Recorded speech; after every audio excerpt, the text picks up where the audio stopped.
out there. Hey everyone, I just wanted to give my opinions, on the whole G4 shutting down topic. The fact that G4 is now ending and getting rebranded as, something like GQ, a men's fashion channel. It's like, what? I read that a news report that was put up about an hour ago. I forget what website put it up, but I basically read the announcement that they had from the latest president running G4, Adam Stotsky. He's sad about the whole idea that TV for gamers is going away too. He unfortunately has to do with whatever you know Comcast and NBC Universal told him to do, because they had already started in that direction. I mean, and there's one person in particular that started in that direction, but I'll get into that in a minute after explaining some of the things that G4 had started with, because this is the stuff that's making us sad about G4 leaving. So we have to look back at this to understand why we're sad about it leaving, or we can also look forward and say that we're happy about it leaving. Um, Originally, G4 was created by Comcast. The initial idea was to make it like Tech TV, but geared more towards MTV's demographics, meaning the teenage audiences. It started with 13 original series. There was Arena, which was game competition. Think more along the lines of X Factor, or I mean, not X Factor, Fear Factor, something, where it's like just like a big competition. Think of any of those shows where they compete for something, but it was about a video game competition, between two teams of four players, like playing four-player multiplayer games, and it was like one team wins, they get something. One team loses, they go home with nothing, I guess. Um, Filter. Filter was a top 10 countdown show, similar to how MTV used to have music video shows, like with showcasing their top 10, like TRL and stuff like that. Blister. It focused on action and adventure games, like news based on those two game genres, or that those forms of games. Cinematech, they described as a showcase for the best high-end digital art, but it would showcase a lot of video game related trailers, both old and new, and that was pretty cool. Game On, which was like a game show, like how we have Jeopardy, we have Wheel of Fortune stuff. It was pretty similar to that, but it would be between two people playing on these arcade machines, or just of the same game, but in a competition to win, and the loser would get some kind of penalty. You know how in some of those game shows where people have to they get food poured all over them or something like that. That's what it was similar to. They had Sweat, which focused on sports video game news. We had Cheat, of course. The show used to give you tips, used to walk you through certain parts of a game, or give you codes to do certain things in the game. That was always cool. Like, it was just cool how they had that, and they made that seem all cool and all, just putting all these tips out there. We had Portal, which focused on online multiplayer games, which was still pretty new at the time. They made it seem like a soap opera kind of thing. Now this series, a lot of us will remember, but if you never watched G4 and this sounds familiar to you, and you own a PlayStation, you'll know why. Because listen to the name, Pulse. Sony came up with a new segment on PlayStation Network called Pulse, about maybe a year ago or two. But this is where it started, basically. Like, it was basically news on the video game industry. It was like video game news. It was like, think CNN, think, you know, anything in America where it's like a short news program where it's maybe an hour or so. That's what that was. And we had Judgment Day, which of course was a video game reviewing show on G4. X-Play was originally on Tech TV, and then it migrated over to G4 when they merged together. But Judgment Day became known as Reviews on the Run. And it was, it was just an amazing show. I mean, because it was another show they had that I don't see the name on there, but I could remember was Electric Playground, that would, showcase game news and interviews with developers that came somewhere later down the road. And then there's G4TV.com, which was an interactive talk show about video games, like where people would actually talk about how they feel about games, what they like, what they don't like about it. And now here's something interesting. When G4 was created, it was originally created and led by Charles Hirschhorn, who was a former president of Walt Disney Television and Television Animation. So, the 90s Walt Disney Channel, the pretty much everything before Disney started going to where it eventually became now, being a sitcom channel for the original Disney Channel, not the later added channels, like early channels. He expected a video game feeling for this for G4. Like, let me I'm reading this as all this information as I'm making my video, so sorry about if I seem unorganized, but I'm reading some of the history so you can more or less know what happened here.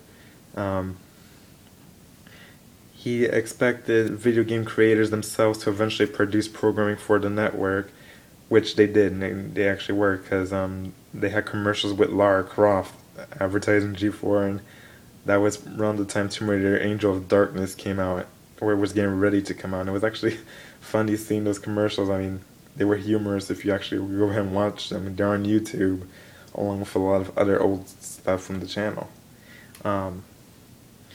And this is what he had intended for G4. He intended G4 to become a vehicle for unconventional advertising.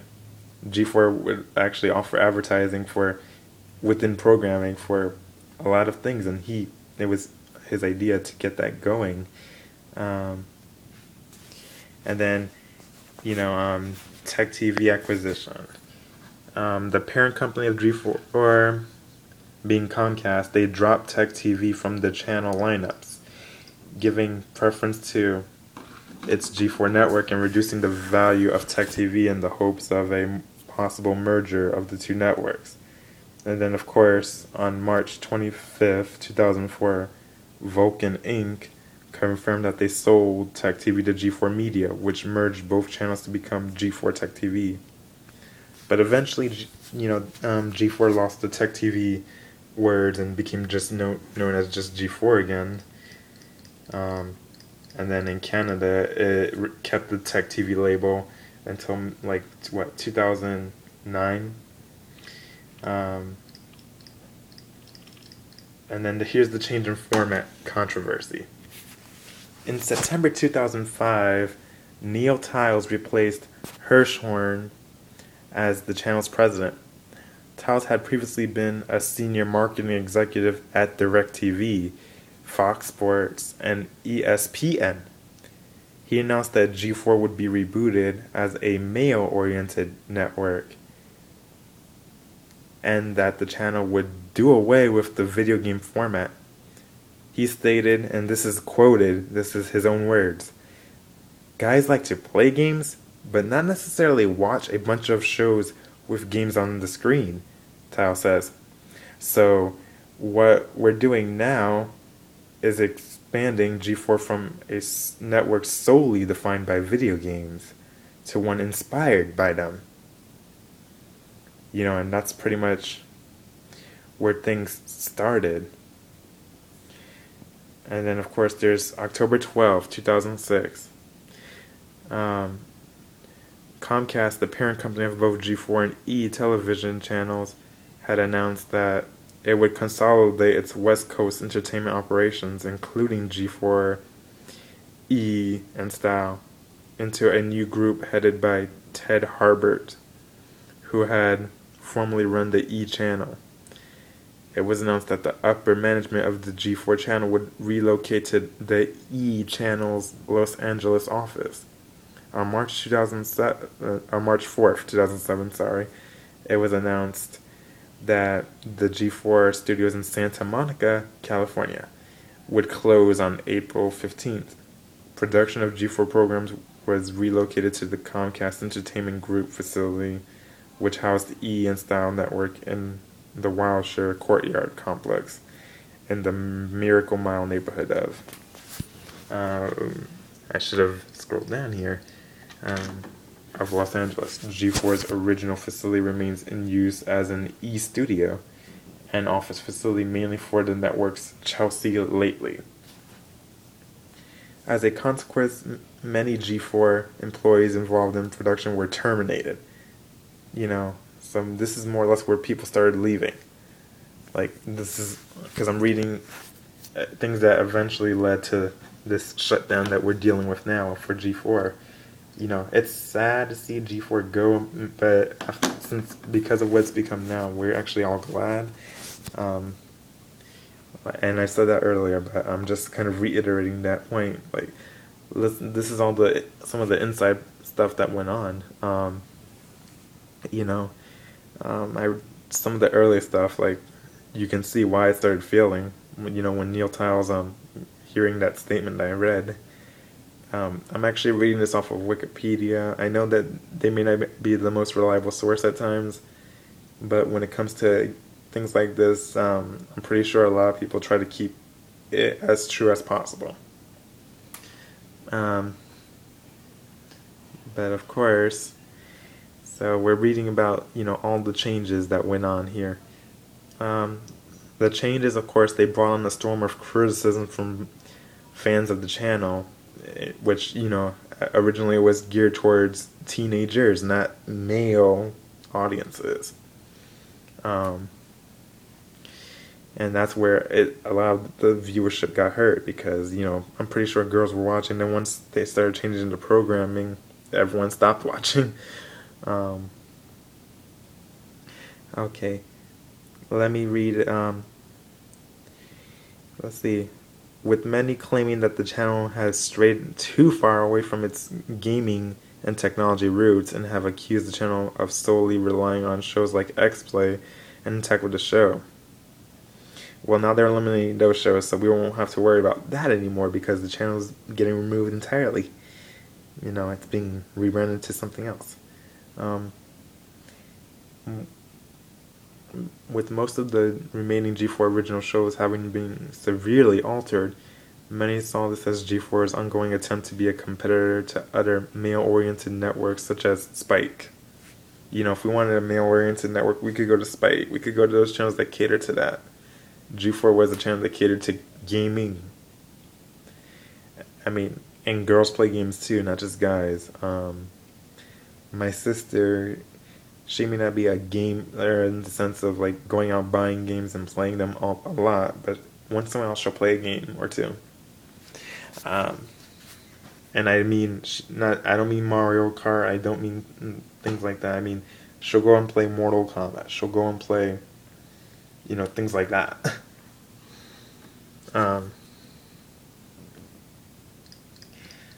But anyway, let's see. Okay. Blocks and events. Of course, in 2007, this is when Comcast acquired some of NBC Universal, more or less. They were starting to advertise their campaign of, electronic waste recycling campaign called G-Cycle. They were getting ready for that. So I guess they had that in motion at that time, but a lot of things happened that eventually, As of April this year, Adam Sessler left X-Play. Though maybe I'm wrong. Like, was last year? Like, let me reread some of this channel. The layoff and cutbacks. Okay, on February 17, 2009, it was reported that G4 intended to cut back its original content programming. X-Play will be reduced to 3 nights a week, while Attack of the Show will be cut to 4 nights a week. Consequently, a number of the staff and production crew involved in the shows would be laid off. Layla Kele also left G4 in April after Neil Tiles announced that her contract would not be renewed. DirecTV dropped G4 in 2010, on November 1st, due to the low interest in their subscriber base and Nielsen ratings as the primary reason.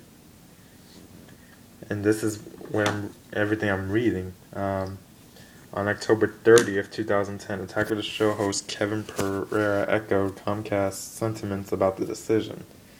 G4 has tried to make this same deal for over 3 years, but DirecTV has rejected this time, claiming that they do not see the value in G4. The dispute was never resolved, and G4 remains absent from the DirecTV lineup. Reported sale.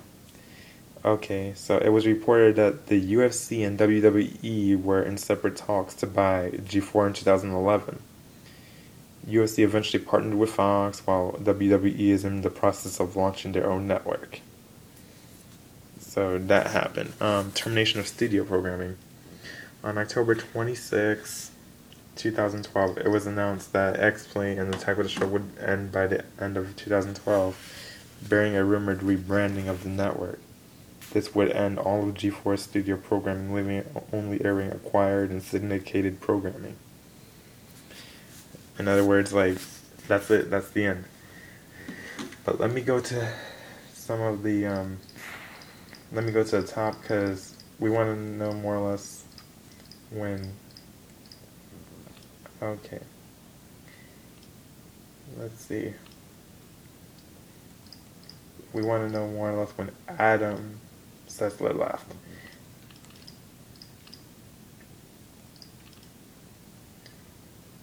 Okay. Where is it? Adam Sessler left on April 25th, 2012, so yeah, he did leave this year. With Kevin Pereira, the final pre-merger G4 host, leaving the channel after network's E3 2012 coverage in early June 2012. So yeah, Kevin Pereira left in June, Adam in April, and anyone else left there will be leaving at the end of after this year. So G4, that's where everything went downhill, and this is just pretty much the whole story, and it's depressing knowing that G4 is going away because of what it started out as, but it's a good thing. It's something that we're all happy about, the fact that it's ending because of what it is now, and the fact that they got rid of so many people that helped make this channel what it was. And but yes, all these people are sad about leaving. They're sad about the fact that the era of video gaming has pretty much we can play online, we can watch all the old videos and stuff online, but let's just face it, the era of video gaming has ended pretty much for us. If there's no video gaming related stuff on TV other than when Spike covers something which has to be during an event, which there's not many of those until a specific time of year. So it's just very depressing that we don't have anything. We can always look online, but it's nice to have shows on TV that cater to that stuff, especially when not everyone has the internet. But anyway, that's where I'm gonna leave my thoughts. I'm happy it's going away because of what it's become, but I'm sad because of what it started out as. anyway, comment, rate, share your thoughts. I mean, this is a huge topic that a lot of us should discuss. And I'll make another video soon. Bye.